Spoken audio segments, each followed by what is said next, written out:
থাকে। আমার বাসা থেকে এখানে আসতে 2 ঘন্টা সময় লাগে। ভিজেছি, এসিতে থাকছি, ঠান্ডা লাগছে। দ্বিতীয় সেকেন্ড পেপার পরীক্ষা, আল্লাহ জানে কি হবে। আমার বোন হসপিটাল থেকে আইসা পরীক্ষা দিচ্ছে। সিফাত, কি লিখতেছ?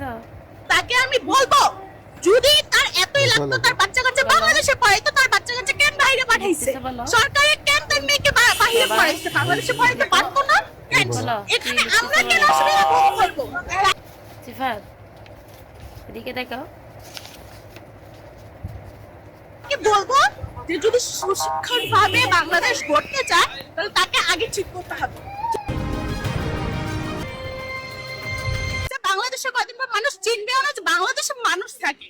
তার একটা কথা বলবো, সে আমেরিকান নিয়মে বাংলাদেশ করতেছে না, সে হচ্ছে ডাস্টবিন নিয়মে বাংলাদেশ করতেছে। বাংলাদেশ যদি এভাবে চলতে থাকে, অশিক্ষিত লেভেল একদম লো চলে যাবে। আপনারা পারতেন পরীক্ষাটা স্থগিত রাখতে, যতগুলো মানুষের জ্বর বা যে কোনো অসুবিধা হয়েছে সেগুলো দায়ভার কিন্তু শিক্ষামন্ত্রী নিবে না, সেগুলো দায়ভার ফ্যামিলি নিতে হবে। আর ভাইয়া, এই যে অ্যাকাউন্টিং পরীক্ষা যে একদিন সে কোন সেন্সে বন্ধ দিচ্ছে আমি জানি না, তার তার মানে মাইন্ড কিভাবে যে সে খেলতেছে সেটাও আমি জানি না। যারা দূরবর্তী থেকে যাতায়াত করতেছে, যারা হোস্টেলে থাকে, তাদের সমস্যা ডুবে গেছে, হাসপাতাল ডুবে গেছে।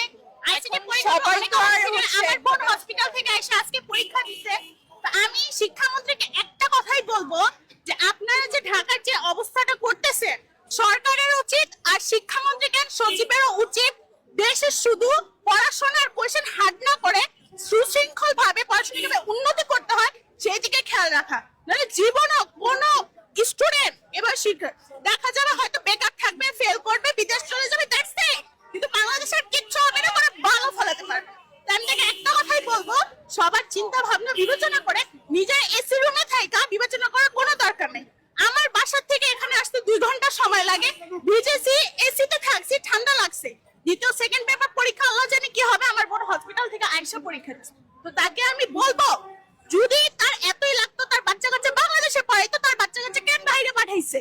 সরকারে কেন তার মেয়েকে বাইরে পড়াইছে? বাংলাদেশে পড়াইতে পারতো না কেন? এখানে আমরা কেন অসুবিধা ভোগ করবো? আমি তাকে বলবো যে যদি সুশিক্ষণ ভাবে বাংলাদেশ গড়তে চায়, তাহলে তাকে আগে ঠিক করতে হবে।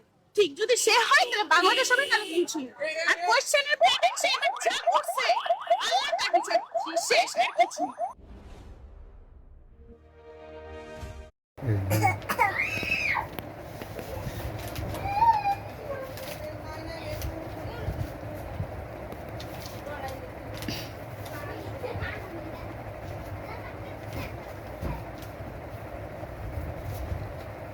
সিফাত, কি লিখতেছ? লেখো, লেখো। বলো, কি লিখতেছ বলো। বাবা, এই লিখো। বলো। বলো, কি লিখতেছ বলো।